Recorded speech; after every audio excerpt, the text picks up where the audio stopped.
visual display cabinets. People look in and they see the ice cream. That's the way a lot of ice cream parlors are. The other type of cabinet is what I call the floppy door cabinet, where the lid flops over on itself. They're great for Italian ice because Italian ice is 10 degrees warmer than ice cream. And because of that, as the Italian ice sits there, you might get a little puddle of flavor right in the center of the tub. So you go into an old-time pastry shop and the server flips back the lid, puts in the scoop, and you see their arm going like this, and then they pull it out and put it into the cup. What they're doing is they're remixing it. They're not using chemicals. So they're just remixing it a little bit before they serve it to you. And we don't want you to see that puddle of flavor. It's not the most attractive thing. And also, the visual display cabinets, the ice cream like Baskin-Robbins, you know, the sun's beating down on it, people are leaving the lid open, but it's not too bad because they're 6 degrees, they're 10 degrees colder. But Italian ice at 16 degrees, all that abuse from the sun and all is just going to make the product melt more. Another little trick while I'm talking about dipping cabinets is, let's say, we'll use this, let's say this is my dipping cabinet, my serving cabinet. It's wrapped in copper tubing all the way around, or actually aluminum tubing, cheaper. It's wrapped in tubing for the refrigeration. The walls get cold. It's called cold wall. And so if you have a tub here, it's being exposed to cold on this side and this side. Even though the whole cabinet's set at 6 degrees, the cabinet is colder at this corner than it is here. Because here the tub is only getting one wall of cold as opposed to two. Now, if you're making different flavors, the higher the sugar content, the softer the product is going to tend to run. So if you have vanilla and strawberry and you put them here and here, the vanilla will be fine for scooping. The strawberry might be a little bit soft because of the higher sugar content. I often get phone calls, not that their strawberry is soft, but they say, my vanilla is too hard to scoop. Well, what you do is you take the solid flavors like vanilla and coffee and put them towards the center of the tub, and you take the softer flavors and put them in the corner where they'll get more refrigeration. So now you're getting even scooping throughout the cabinet. You can build the store either way. People eat with their eyes, and that's the case that you make for the visual cabinets, as you can see it. The problem with that, there's always an upside and a downside. The downside to that is people eat with their eyes, and they're going to stand there and going to say, oh, now do I want this one or do I want that one? And so if you don't have those visual display cabinets, things can move along a little quicker. I like to have nice signs up that they can see the flavors, and a signboard where you can easily change it. So if you temporarily run out of maple walnut, you can take it down and instead of having to say, oh, I'm sorry, we're out of maple walnut. And the American-made cabinets are inexpensive and simple. If you're doing a gelateria, you're probably going to buy an Italian cabinet. They are complicated, they're delicate, and they're absolutely beautiful. And they charge a fortune for them. A dipping cabinet made in America might be $3,000 or $4,000. Its counterpart in Italy might be anywhere from $12,000 to $18,000. I mean, a huge difference. There's a difference in Italian manufacturing to American manufacturing. There's a difference in the stores. The Italian store, when they're finished at night, when they're closing up, they close down the lights, and the owner or the employees then pull out the rags, and they're wiping everything down, and they're cleaning, and everything is spotless. And the equipment's delicate, and so it likes to be treated delicately. The American employee, when he's finished, he says, I've worked my 10 hours, I'm exhausted. If they had a hammer, they'd pick it up and they'd throw it at the dipping cabinet and say, you damn well better run tomorrow. You know, that's the American attitude. So the American equipment is built more solid, more strong, and more simple. Simple is good. When people say, well, Steve, you're already talking about simple, but you've got that digital control on there. That's no gadget. That thing is been tested for 11 years. It's waterproof. You can shoot a water cannon at it. The electronics behind it are simple, but they're exclusive. I don't put anything on our machines that isn't absolutely rugged, and that's the way I buy for the whole store. If someone says it's delicate and you got to treat it gently, then I'm gonna think twice. I do like, there's a company in Italy for dipping cabinets called Oscar Tielle, Oscartielle. I don't know who sells them. I think there's a place in San Francisco, but Oscar Tielle, I've taken them apart and put them back together. I have no affiliation with them. Good, sturdy cabinet. But you're going to spend $15,000 as opposed to an American cabinet. So now we're going to move on to another Italian ice, or what we will call a sorbet, and just something to jazz it up. I've been making this as a Bordeaux wine sorbet, but I noticed that Paula has been bringing home a wine called a Shiraz. Paula's trendy. I'm not. And so the trend right now is for a Shiraz. It's a red, and it's from Australia. And it's gotten very popular. So that's what we're going to make our wine sorbet formula out of today. And it's a really simple formula. It's just 1, 1, and 1. There's a bottle of wine, an equal amount of water, and a pound of sugar, and a bag of raspberries. And that's it. And it just couldn't be easier. So we just pour that in there.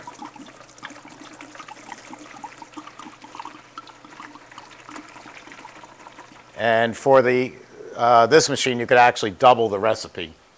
But I'm just going to make it with the ones. And you pour in get the water.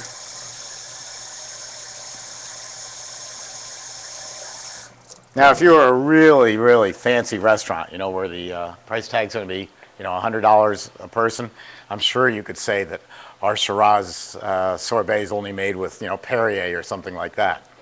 Then you whisper Perrier over it and just use tap water. But that works. I mean, this is so simple, and it works so well. It doesn't work in other machines because the alcohol content's too high. You run into problems. But with us, it's no problem. I want a pound of sugar, so let me check this.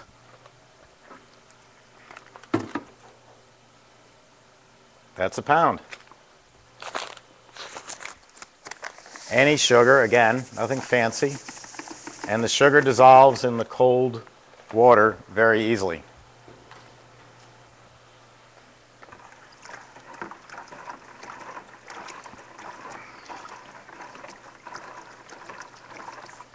Wear dark clothes, it stains.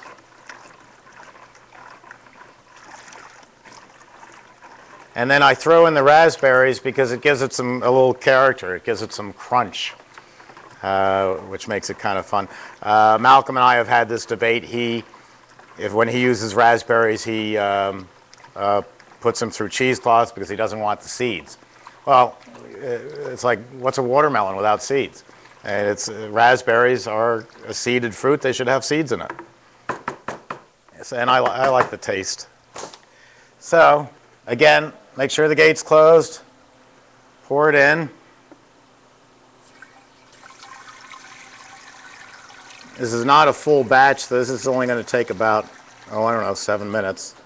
Remember, it's an Italian ice, so it would be a little bit longer than ice cream. And I had the lid here somewhere. There it is. And we're going to run it at full speed because it's an Italian ice, or sorbet. So I turn that on. It's already up at full speed. Turn on the refrigeration. We'll set a timer.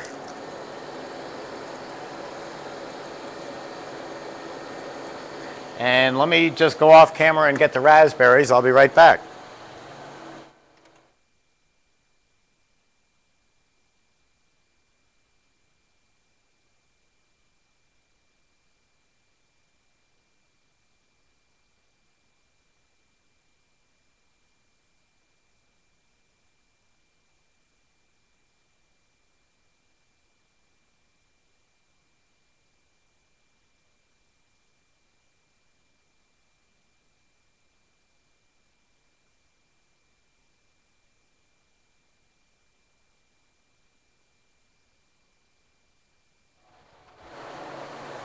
You're going to like this. And I think you could do some variations on it. You could do it with a white wine, maybe throw in some grapes, white grapes, maybe even some walnuts.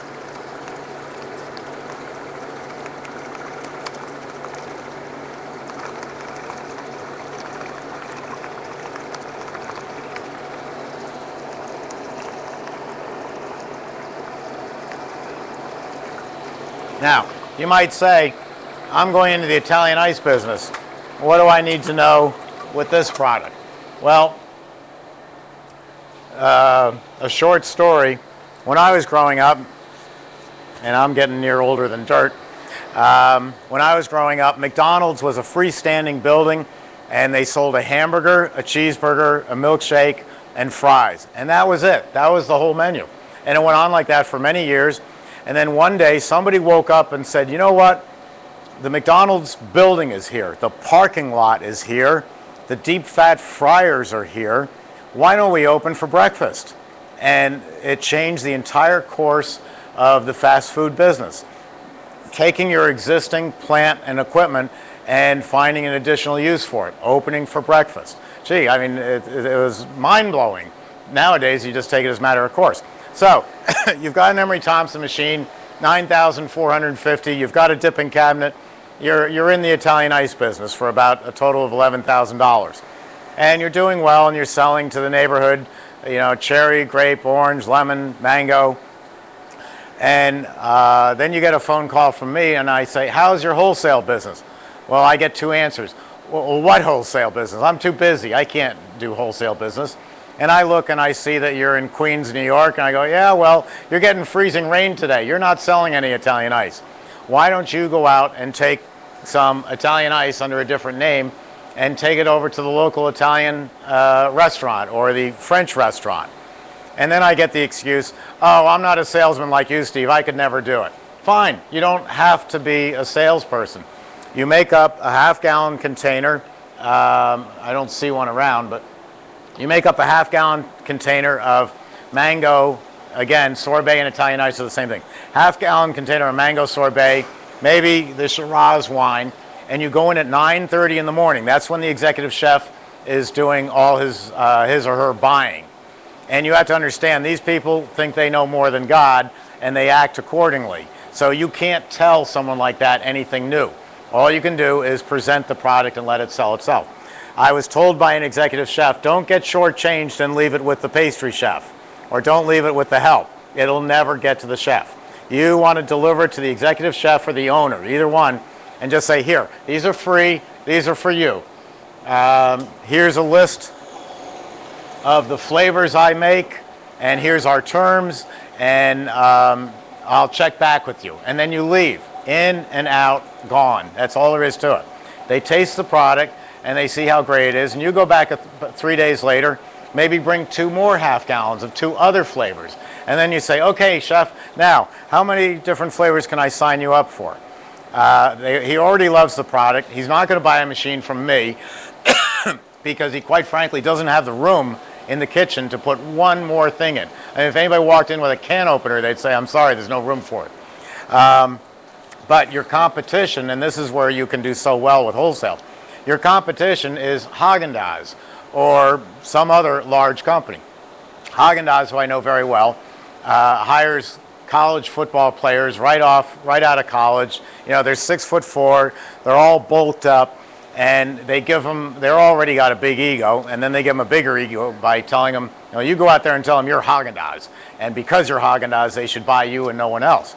And so the Häagen-Dazs salesman goes in with the attitude, which is competing with the chef, but then he gets down to the terms. Chef, we can deliver you 10 tubs, and we deliver once every 2 weeks.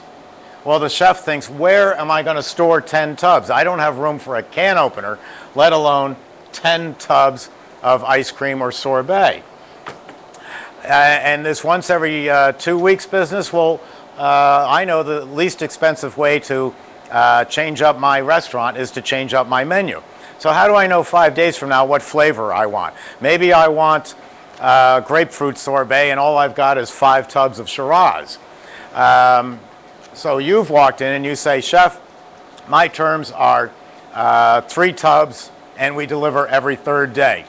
If that's a problem for you, we'll deliver 2 tubs every 3rd day. So you're doing his inventory control, you're allowing him to change his menu, and then you hit him with the hook. What we call on the hook, if I'd be a great car salesman because there's always a hook, you know, something to latch you in. This guy or this woman has got this huge ego. They're an executive chef. Oh, by the way, chef, if you have any ideas on how to improve my mango sorbet, by all means tell me, and we'll make it to your specifications. The guy has never made mango sorbet in his life, but you're telling him that you'll take direction from him. You know, he'll probably say, needs a pinch of salt. Right on, great, we're going to put a pinch of salt in 5 gallons of sugar water. Anything you want. I actually did that. And so you're doing his inventory control, you're allowing him to change his menu, and you're taking direction from him. What could be better? And it didn't involve any selling. It was just as easy as could be. Ah, this looks good. Okay, watch this come out.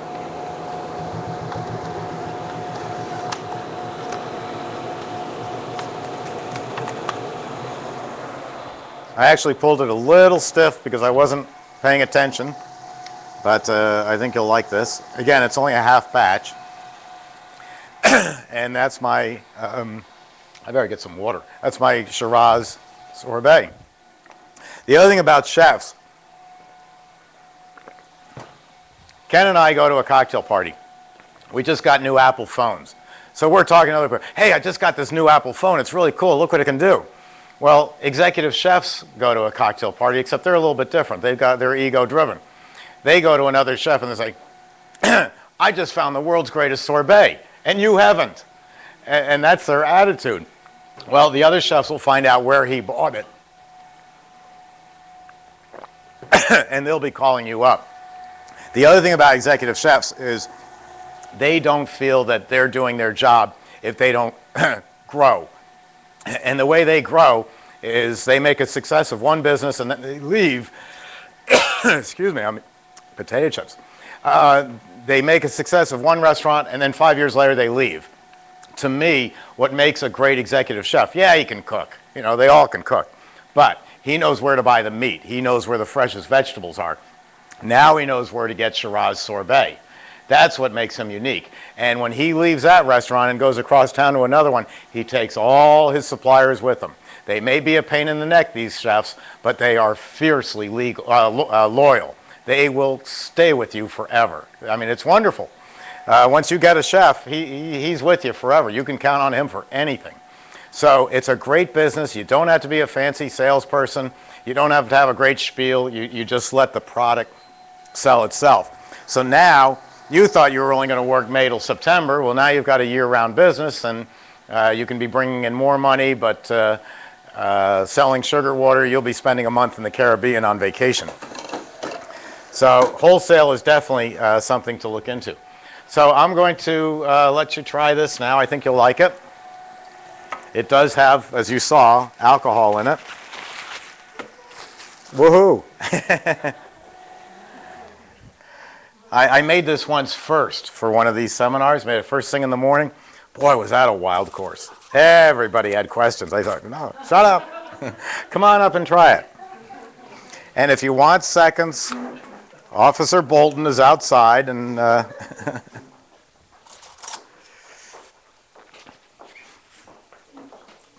come on up.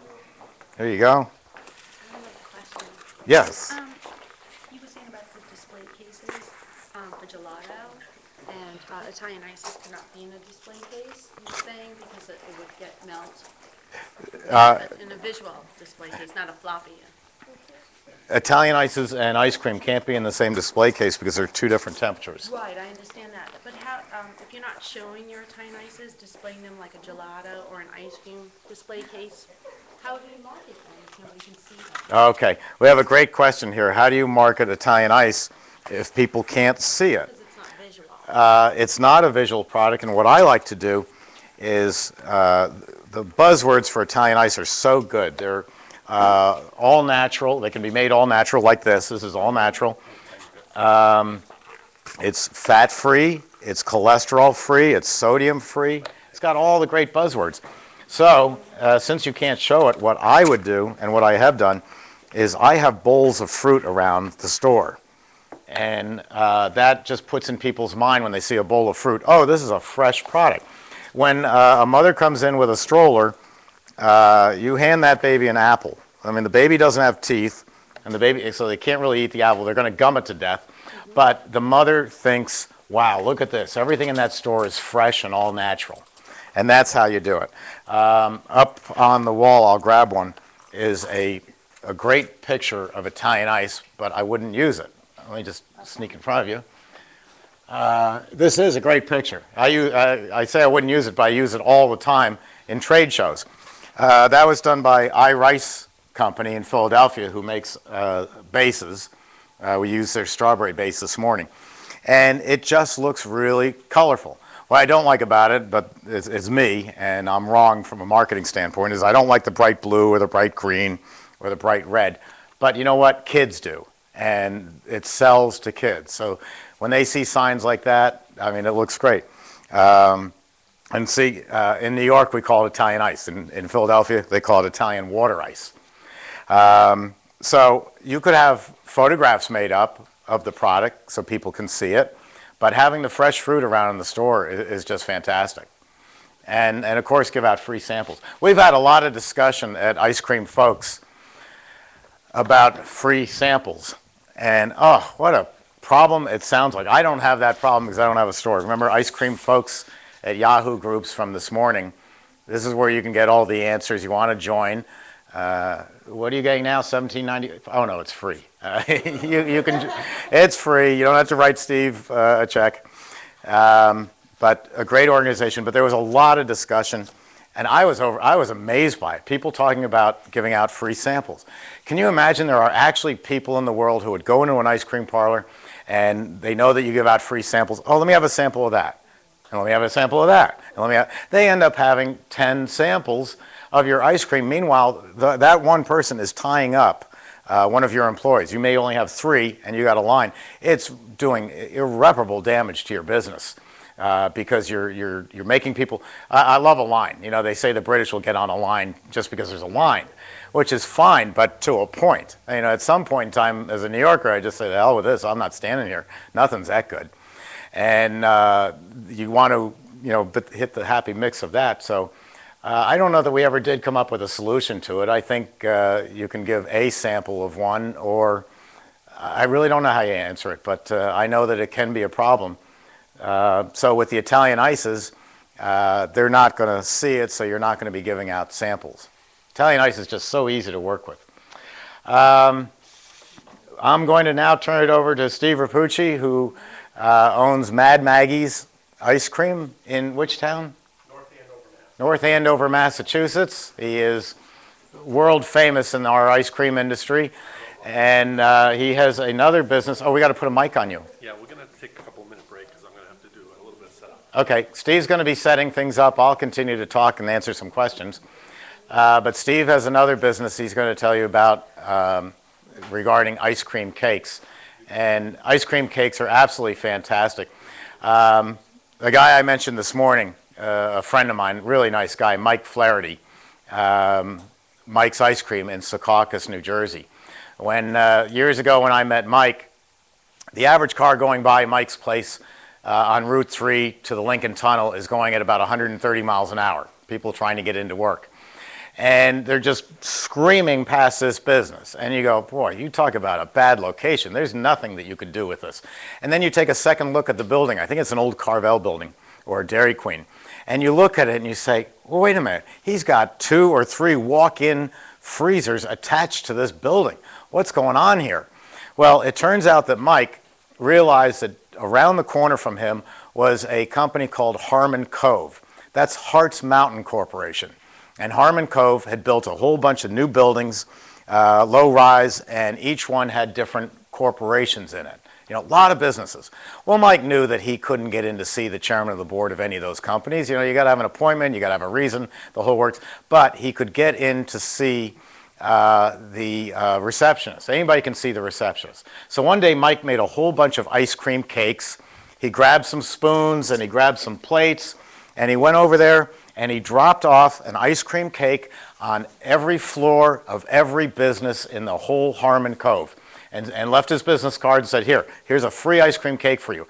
Anytime you guys have a corporate meeting or a birthday party or a semi-annual, a quarterly salesman's meeting, call Mike and I'll bring over an ice cream cake. And what he tapped into was not only the birthdays, but larger corporations who have these quarterly sales meetings, you know, they spend $35 for a crummy sandwich, a bag of chips, and soda. Kind of sounds like what I gave you for lunch. They spend about 35 bucks for that, and it's boring. Mike is giving them ice cream cake, and they loved it. They loved the novelty, that something being different. And so he had this whole cottage industry of just supplying that. And so ice cream cakes are extremely important. There's more controversy about cakes over, and you can go either way, whether or not you should have a display case of cakes or whether you should have photographs. We'll have to see what Steve's answer is on that. Mine is, I love the idea of sitting down with someone and photographs and saying, okay, now, and you're targeting selling them. They don't know you're targeting selling them, but you know what kids like. Kids like Oreo cookie ice cream.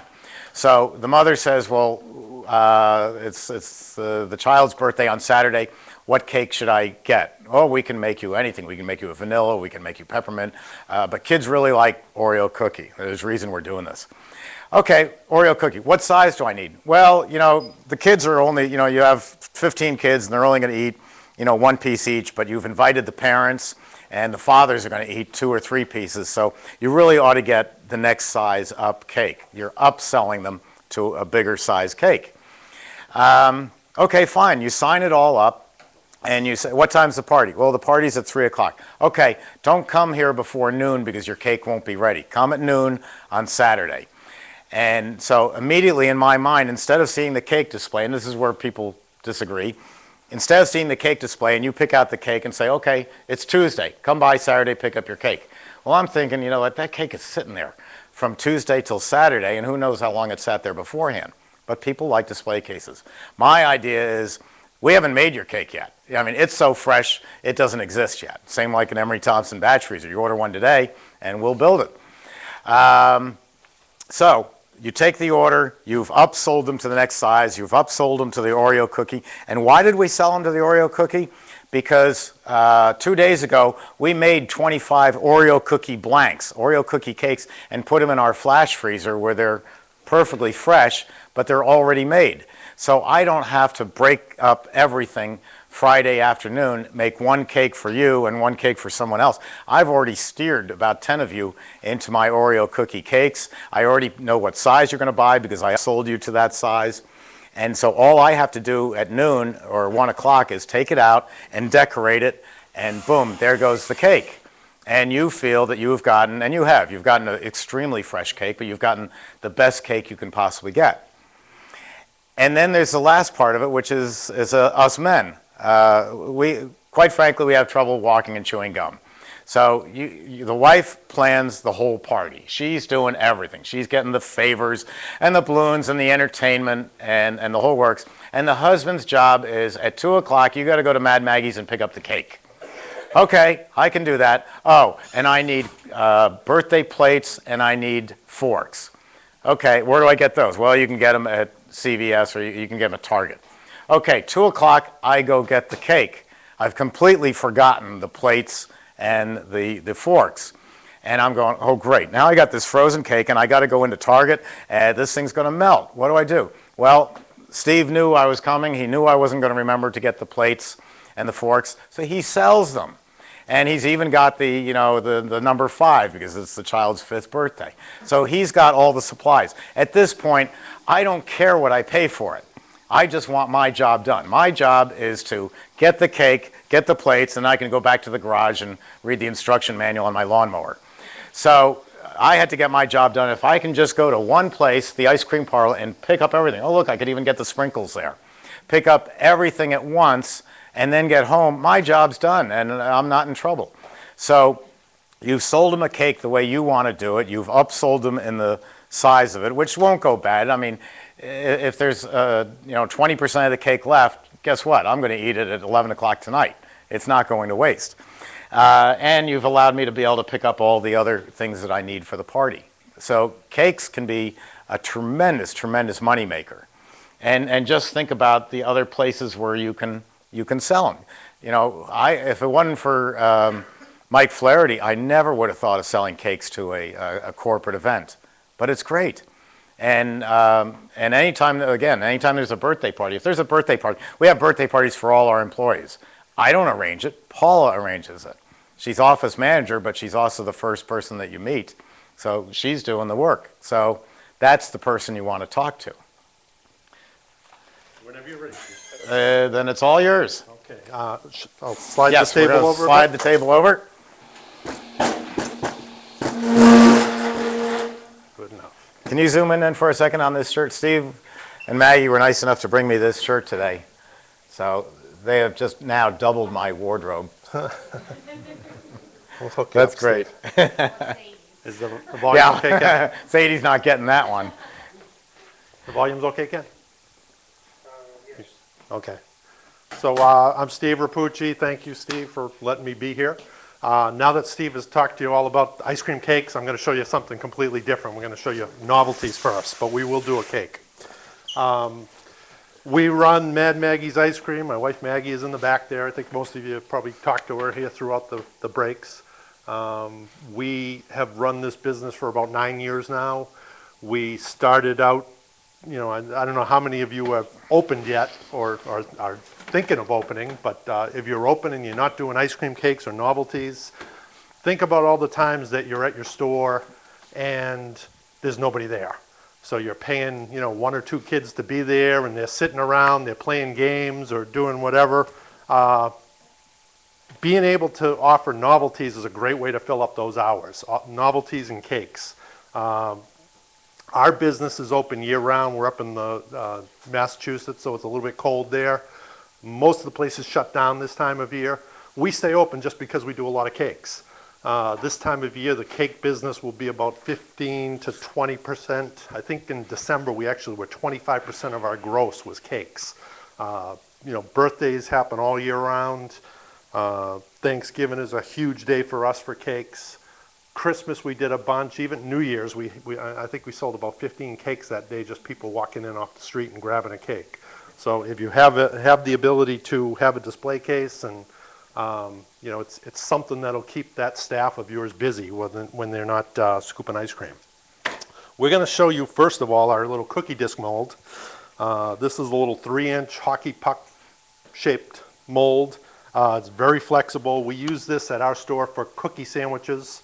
A lot of people will make their cookie sandwiches right out of a soft serve machine, or they'll do a scoop of ice cream and as the filling. The nice thing about this is that your consistency is always going to be there. It's always going to be the same size, always a 3-ounce portion. There is a little clamshell container that Douglas Stevens sells that will hold 6 of these. You might see them in DQs, and I think even the Cold Stone Creameries do them now. But if you use this disc and you slap a couple of cookies around it, they'll fit perfectly into that little clamshell. You won't have any problems. Maggie, you want to bring me the filled one of these? So we filled this with the ice cream that we made this morning, and I'm hoping that it's cold enough that we can pop them out without any damage, but we'll see how it goes. Thanks. So this is the filled cookie disc. Again, I just took some of that soft ice cream we used this morning. We don't have a blast freezer here. At our store, we would be putting these in a blast freezer to try to get them down around minus 25 or so. That is about minus 10, but I think this is going to work just fine. I like to put wax paper over the top of these when I do them. Just, you know, if you have a hardening freezer, it might go into defrost mode. You might get some condensation dripping on your product, so I like to keep them covered. These are, you know, as simple as that to pop out. And normally I'd be using, you know, gloves, but if you eat these, you're just going to have to live with my hands. I just washed them. And, you know, easy as that. These couple I put a stick into. They're not fully frozen, but they're good enough. Now, it took me maybe 30 seconds, call it a minute, to pack that mold with some fresh ice cream that I had. It's going to take me maybe another minute to pop them out. You know, maybe dip them in a little bit of, this is a cone dip made by Oranger. And, you know, I don't know if the consistency's right because, again, I microwaved this, but You know, if you do that type of thing, we normally do this in one of our fudge warmers. So, you know, we'd have more dip, but even if you just do a couple of sides like that, you know, slap that into a thing, you know, to make it even better. You know, we have what we call jimmies. You guys might call sprinkles down here, but up north we invent our own names. So, you know, that type of thing. Again, this cone dip hardens up so fast that I was talking too much. I didn't get the stuff on there, but you know, that type of thing. Throw a poly bag around it, put it in your freezer. If you have a novelty freezer that you can put those in, $2.75. So how long did it take to make that? You know, easy enough. That's who wants to eat that? Anybody? There you go. This is just going to melt. Thank you. You're welcome. You know, again, this little cookie disc is, you know, we use it a lot at our store. We tend not to do a lot of single novelties at our store because, again, we're a scoop shop. If we have those out there, you know, people might come in and buy that single $2.75, you know, dipped novelty instead of buying a hand-scooped ice cream. You know, there's more labor that's going into making those. So those type of things, we tend to sell them in 6-packs so that it's for the people who are going to bring them home. We typically won't have singles of those just because we found that it cannibalizes our scoop sales. But, you know, depending on your location, you might decide to do differently. The other thing that we do with these cookie sandwiches is, you know, Oreo makes this little wafer that you can buy. I don't know where you get them in different parts of the country, but up in New England we get them from a distributor called Perkins. And the same type of deal. We'll take these discs, we'll slap 2 cookies around them, and you know, we'll typically roll them in sprinkles. And you know, this isn't sticking as well as it would, but you know, yahoo! There's $2.75 again. Easy enough. We don't sell singles at our store. We typically sell 6-packs. So a 6-pack of these we'll get $10.50 for. And you know, easy thing to keep your kids or, you know, the rest of your staff busy. Who wants that one? Come on, don't be bashful. Let's go. I eat too much wine. Come on, somebody take it. Yeah, I know you want it.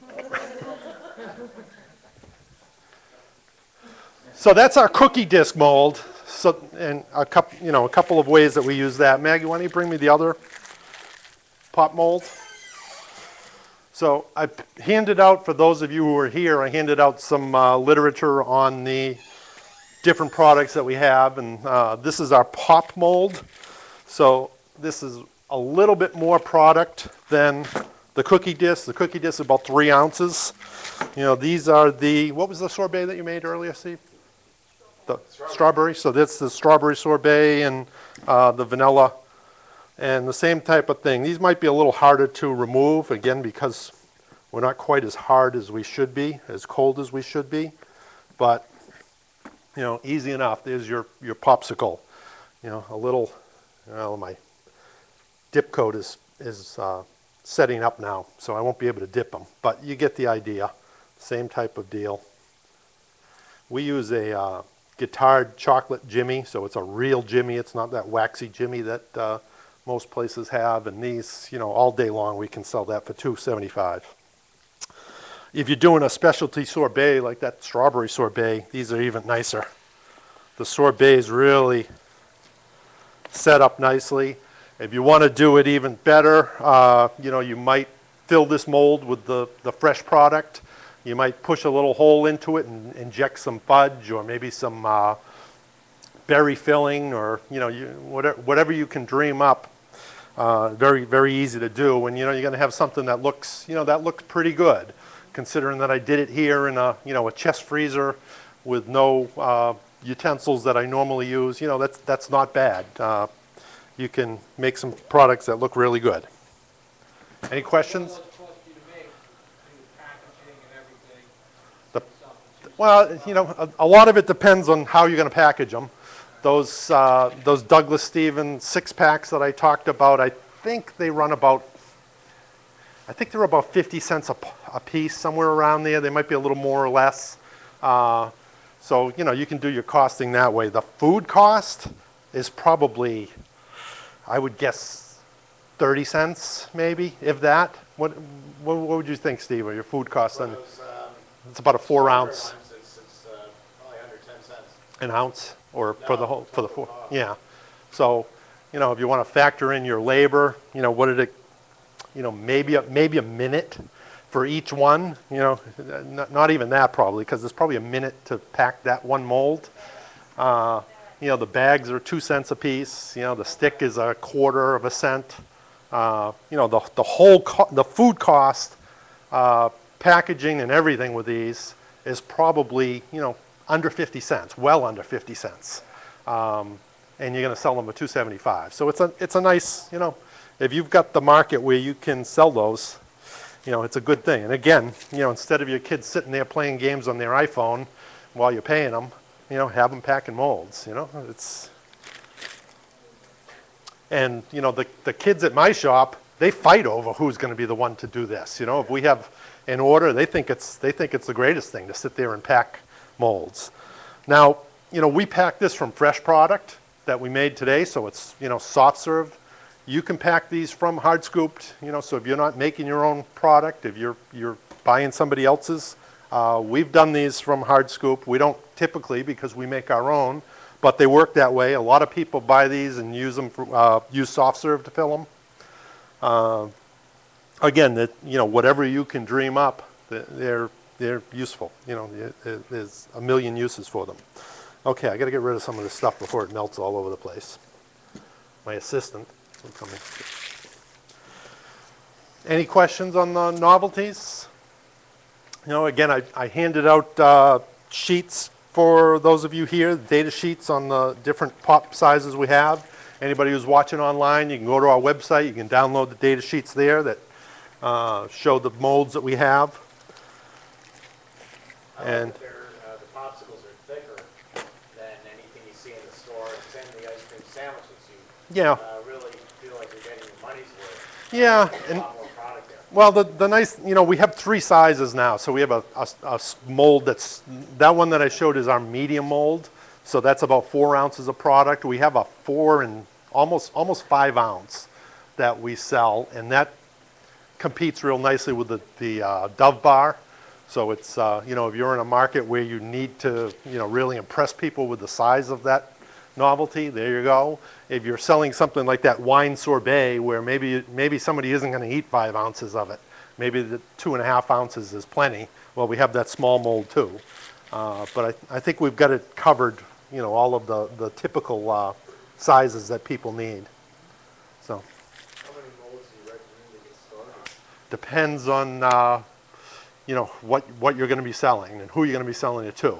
I had a guy last week who wants to make 1,000 pops a week, and he wanted to know how many molds to buy. And I told him, well, what are you going to do? How are you going to do your production? Are you going to do it all in one shot?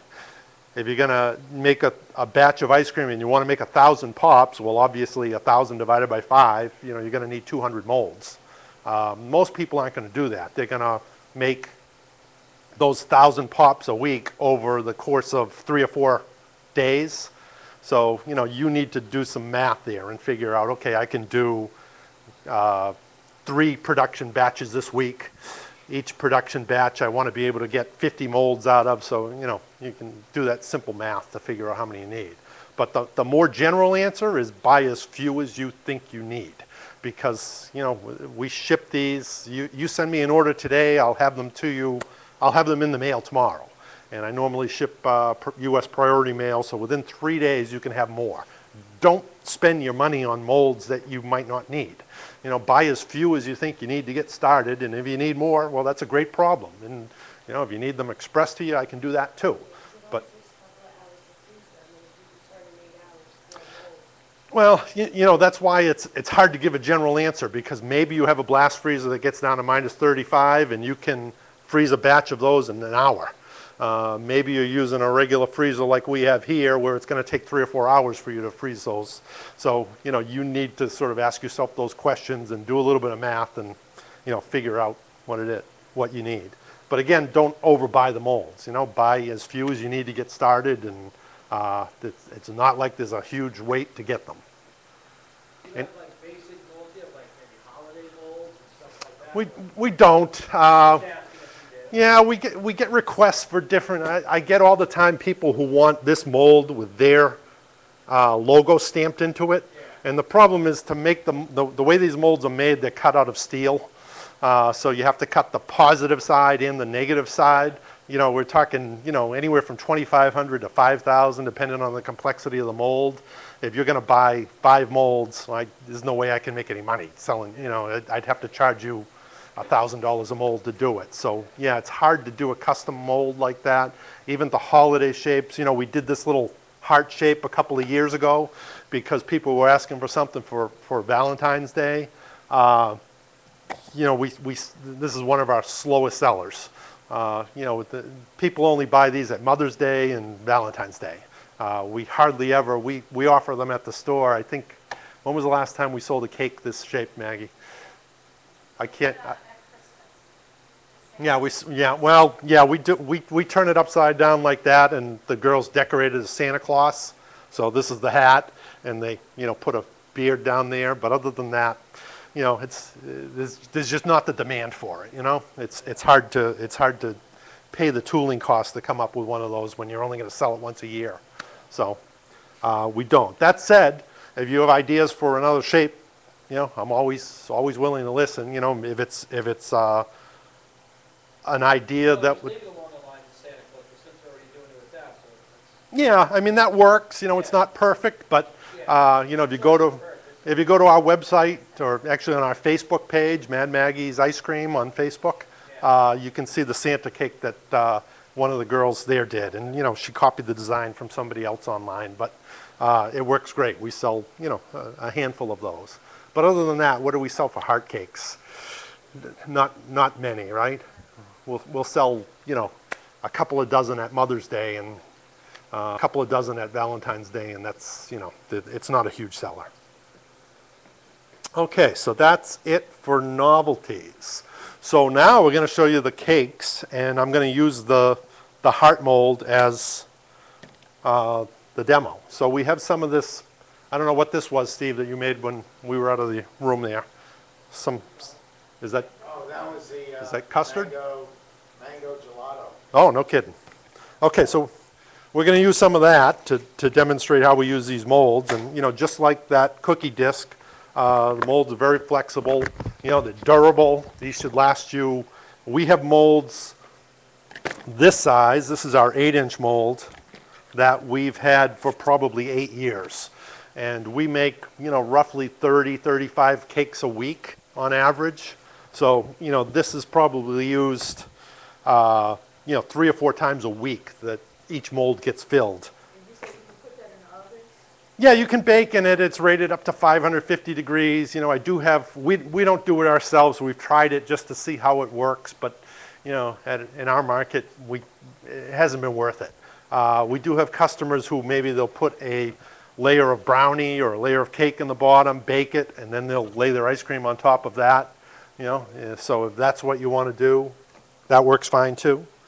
But you know, I guess I should show you the sizes. I only brought a few of them here. So this is our 8-inch mold. This is our 6-inch mold, both 3 inches tall.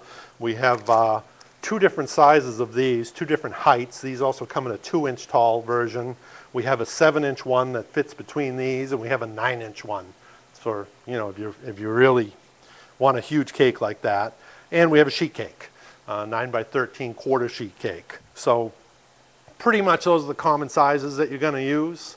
You know, that's all I can tell you. So we're going to use this, and I'm going to show you how we do the cakes at our store. This isn't, you know, the one way to do it. Just like with the novelties, you know, you can probably think up better ways to do it. We do 2 layers of ice cream in our cake. We'll typically have maybe 10 or 15 cakes that are in the display case that people can come and grab and take home with them. But we do a lot of custom orders too. So if someone comes and they want to order pistachio, you know, a layer of pistachio and a layer of peppermint stick, If they want it, we can make it, and we can turn them around pretty quickly. With our hardening freezer, we can do them in probably 4 hours from the time we take the order to the time it's ready to go. We don't like to do that, but if we happen to have a decorator there who can decorate it and everything falls right, we can get it out in 3 or 4 hours. We're going to take some soft product, and again, when we do custom cakes, we often use the same product that we're dipping. So it's hardened product. It's not soft. We'll soften it a little. We'll actually throw ours in the microwave for 10 seconds to get it sort of to this consistency. This is actually pretty good right here the way that it is. It's a little bit firmer than soft serve. And typically I'll use something like this spade to scoop them into the thing, but you can use whatever tool, whatever utensil you're comfortable with. So we're going to fill this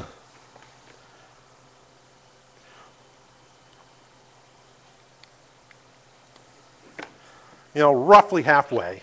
And there's a little line on the mold here that shows you where the halfway point is. And if you have kids that aren't the brightest, everybody can pack molds, and they'll be able to use that line to sort of get to the halfway point.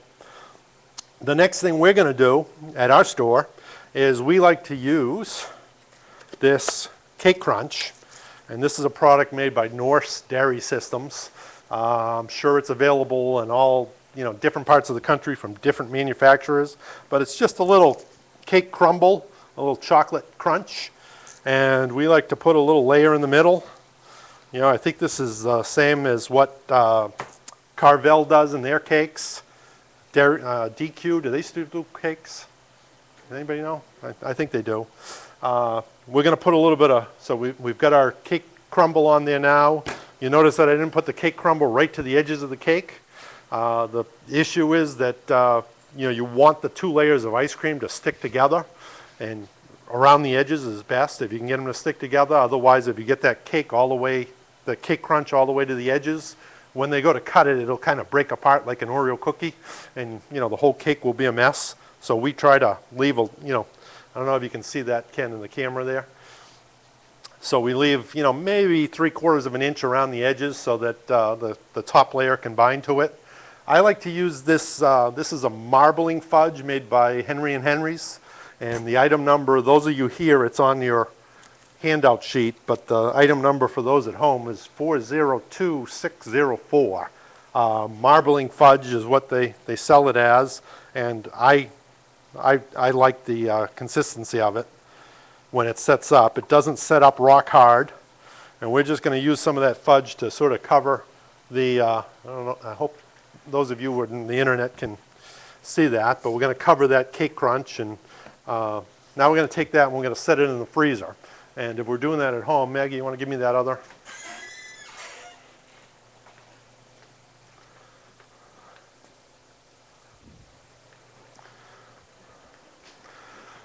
So we like to set it in the freezer just so that that fudge sets up and we're not, knocking it around as we're putting the top layer on. It will set up like that.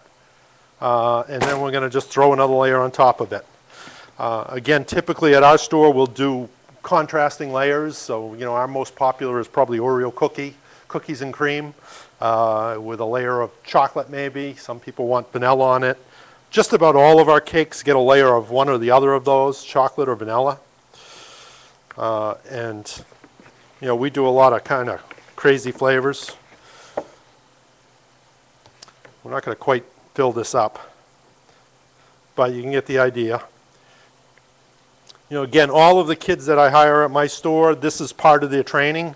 They get trained on how to pack a cake.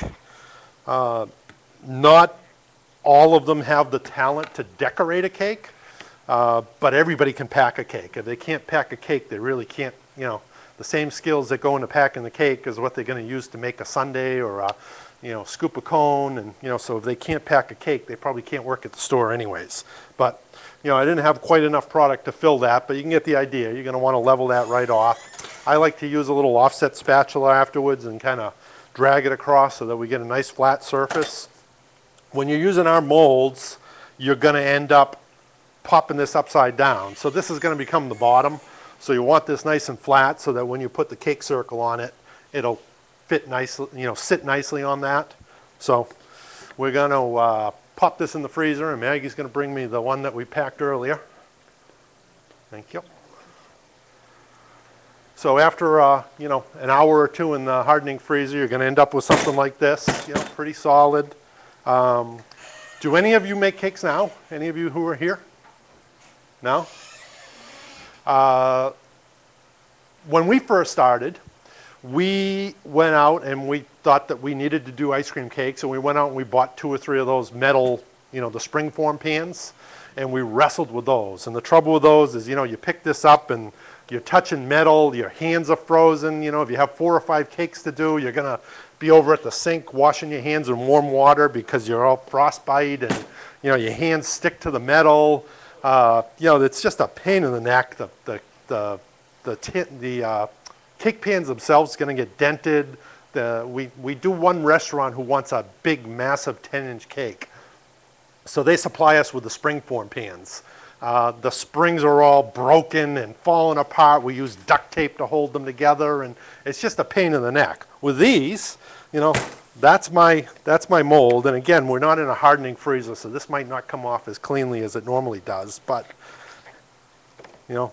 done. Again, it's not as hard as it should be because it's not in a hardening freezer, but there's hardly any melting. I got a little bit of tear out there because it's not quite hard enough, but it's ready to go. We'll typically use, we use a product to frost it called, it's from Flavor Right. It's a pre-whipped frosting. Here I'm just going to use Cool Whip. So I went down to the Winn-Dixie down the street and bought this today. This will work fine. It's not as nice as the stuff that we use, but it'll give you the idea. At my store, again, all the kids get a lesson in how to pack cakes, and we give them all a chance to decorate cakes. Some of them are pretty good at it, and some of them, you don't want decorating the cakes. I'm kind of our last line of defense. So if we get a cake order and none of the girls are on who can decorate a cake, I tell the customer, well, we can have it for you, but you're going to get a Steve cake. You're not getting a Rachel cake or a Lisa cake that will look a lot better. But, anybody can learn to do this. If I can do it, anybody can do it. And again, this isn't our normal frosting. This is just Cool Whip. So, I don't know if it's going to look as pretty as they normally do. Normally, I'd have this on a turntable at our store. But for demonstration processes, you're going to have to use your imaginations a little. Yeah, it's not working as well as I'd hoped it would. Yeah, it's, any of you can probably do better than I do. But, again, if a customer comes in and they want a cake and they're desperate because they forgot to order it, I can do it for them. And, I always warn them, I'm not the best at it, but I'll do it for you. And I've yet to have anybody return one. So I like to use this little tool here. It has a little pattern in it, and if you scrape that along the edges, it'll make it look a lot nicer. And I've done a horrible job here, but How long will it last in the freezer? if you have a freezer, we have our cake freezer set at about -10. And in there, I like to leave them no more than about a month. But typically in there, they'll turn over within a week. We have had some, we had some that we had done for Thanksgiving that had, sort of the turkey motif. And I know they sat there for a couple of weeks, but somebody eventually came in and got them. I've personally taken cakes out of there. I think last year, one of my sons had a birthday, and his birthday was July 1st. I think by the time we took the cake home and actually got together, it was about September 1st. And the cake was still fine. It was, again, I don't like to leave them in there that long, but as long as you have a good freezer that's not going through defrost, they'll last quite a way. So again, this is, not anything to write home about, but, with just Cool Whip frosting and me being, 4 thumbs here, decorating, that's all right. This is a Valentine's Day cake, so we brought some red frosting because it might as well look like a Valentine. I took the Wilton cake decorating class. Maggie and I went and took it. I had to bring Maggie with me because otherwise all the women there thought that I was gay. So I had to keep saying, no, no, really, this is my wife. But, you know, I don't do as well as the girls do, but I can do a simple shell. And, you know, it's not anywhere near as beautiful as what the girls do.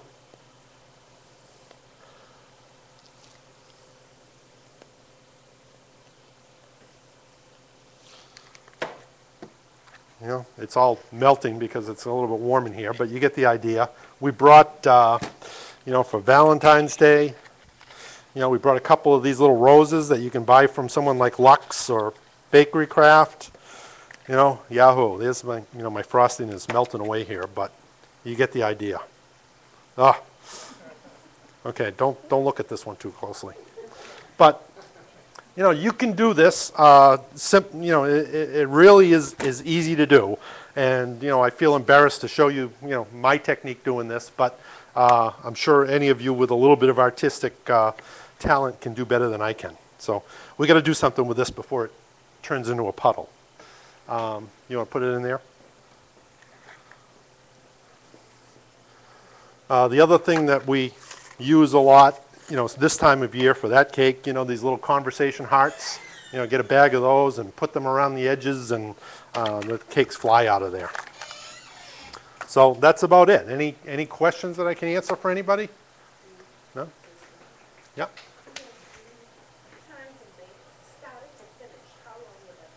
The elapsed time? At our place, you know, we have a system down, so we have an order form that sort of says, you know, this layer, and, you know, the kids know that they have to check off. It can be anywhere from a day to a couple of hours. Again, we've had customers come in at, you know, 2 o'clock in the afternoon and say, oh my God, you know, my husband's birthday is this afternoon and I forgot all about it. And we've had a cake ready for 4 o'clock. Typically, though, you know, we'll pack one layer one day. The next morning we'll come in, we'll pack you know, we'll do the fudge and the next layer. We kind of line things up based on when the decorators are going to be there. So again, we have maybe 5 or 6 kids at the store who are really good at decorating, and we'll have them come in specifically to decorate cakes. And typically we want to start the cake about a day before the decorators coming in. So within that day, you know, over the course of an 8-hour shift, we should be able to do the bottom, you know, have enough time to get the fudge on and get them packed in, and then the decorator comes in, and, you know, for her, typically 15 minutes for her to decorate it. So if you know, when I do my costing of cakes, I factor in about 30 minutes of time at the decorator's rates, which, you know, I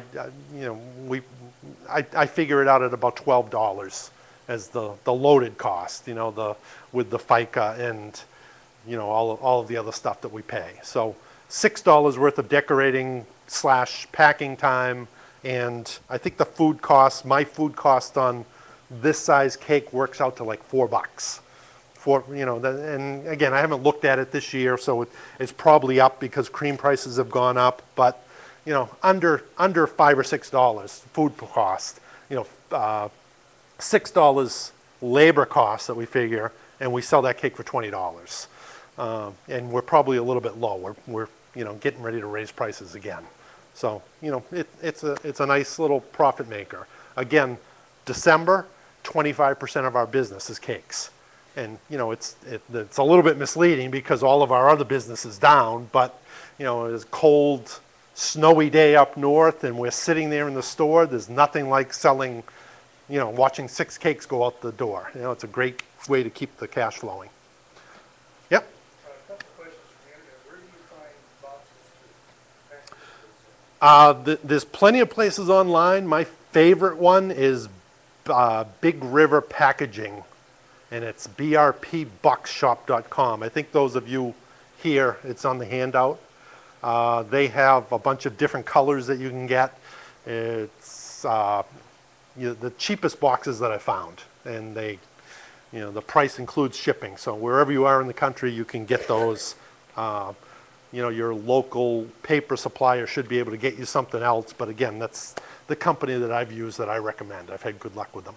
You also do a combo ice cream and real cake, ice cream cake? We initially did that, and there are companies that will sell an 8-inch blank or a 6-inch blank that fits right in here, and they work fine. For us at our location, we were selling, out of maybe 20 cakes that we'd sell 19 that were all ice cream, and one person would want a layer of cake and ice cream. So we eliminated that at our store. Again, it might be different. Everybody's shop is going to be a little bit different. We decided it wasn't worth the hassle of dealing with that, so we just got rid of that line. But you can do that, sure. Any other questions there, Ken? Yep. For non-chocolate lovers, what else can you use to stick the cake together? Good question. We this is our standard cake that we do. Any of our cold toppings we'll do. So we'll do butterscotch, peanut butter. What else do we use, Maggie? Strawberries we've done. Fruit, like raspberry. Very few of those, but most people are happy with that. But in between, again, we use the cake crunch here, but we'll offer any of the dry toppings that we use. We've done peanut butter cups in the middle, or chocolate chips. We've had people who have gluten allergy and they can't have anything with wheat in it. So we've done chocolate chips, peanut butter cups, Heath bar topping. Again, this so the creativity that you can use to do these. You can make your cake special because of what you dream up to put in there. We do 2 layers of ice cream. I talk to a lot of people who do as many as 4 layers of ice cream in that size. And so, you end up with 4 or 5 layers of ice cream and the fudge or whatever you put between them. So, again, there's a lot of flexibility. Whatever you decide is the way that you do your cake, it'll work real fine for you. Anything else I can answer for people? No? Easy enough? Okay. Thank you all. Thank you very much.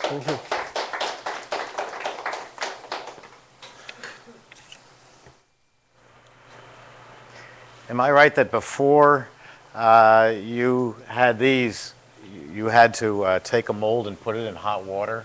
That's the way a lot of people do those metal molds, and a pool of warm water, and dip them in that so that it releases. But the trouble is, you saw the way that cake came off, and it was practically dry. Mm-hmm. When you do that, you end up with a little layer of melted ice cream on top, and you typically have to bring that back to the blast freezer, let it set up, and again, I think the people who use the metal molds are working too hard. Yeah, you can't believe the amount of work that it used to be before these. This is such a great system. How do they buy these? They can go right to coldmolds.com, and there's an order form right there. They can order them right online. They can call me. Mm-hmm. The number is on the website. Email, just about any way you can get to contact me. I'll be happy to get them out to you. So coldmolds.com. .com, right. Great. Thank you, Steve. Terrific. Well, thank you. Now, you drove down here from New England. We did. We're doing kind of an ice cream caravan. So we stopped at Pennsylvania at the Inside Scoop, and we stopped at Myrtle Beach at Calabash Creamery, and we're going to kind of work our way back up the coast and do the same type of deal, find 2 or 3 places to stop. What a great idea. Yeah, it's those of you who are new to the industry, you'll find that the ice cream people are very friendly for the most part, and it's one of the real fun things is going around and visiting other people in the business and just seeing what they do. How do they do it? Oh wow, they put their their toppings like that, or their menu board looks like that. It's really a fun part of the business to just go around and talk to other people and see how they do it. And most shops, but of all the shops that we've stopped at, I'd say only a handful have been non-receptive to having somebody else come in and look at what they do. It's not one of those industries where people are really overly protective or suspicious of other operators. So as long as you're not within a couple of miles of somebody else's shop, you're all welcome to come up to my shop. I'm pretty open with my techniques and what we do. We don't I know we don't do everything the best, but, we do it the best we know how, and, you'll probably have different ideas that make your shop great. So, you'll see. As those of you who are getting your feet wet in this business, you're going to have a lot of fun. So, And also, you formed Ice Cream Folks at yahoogroups.com. Yep. And that, again, is just a fantastic forum if you just happen to be tuning in this afternoon. Just a fantastic forum for asking questions and getting a whole lot of answers back, a lot of them quite diverse. Also, you'll see us fight over the Yankees versus Boston Red Sox and Red other Sox things, always win. and other things like that. So it's a lot of fun.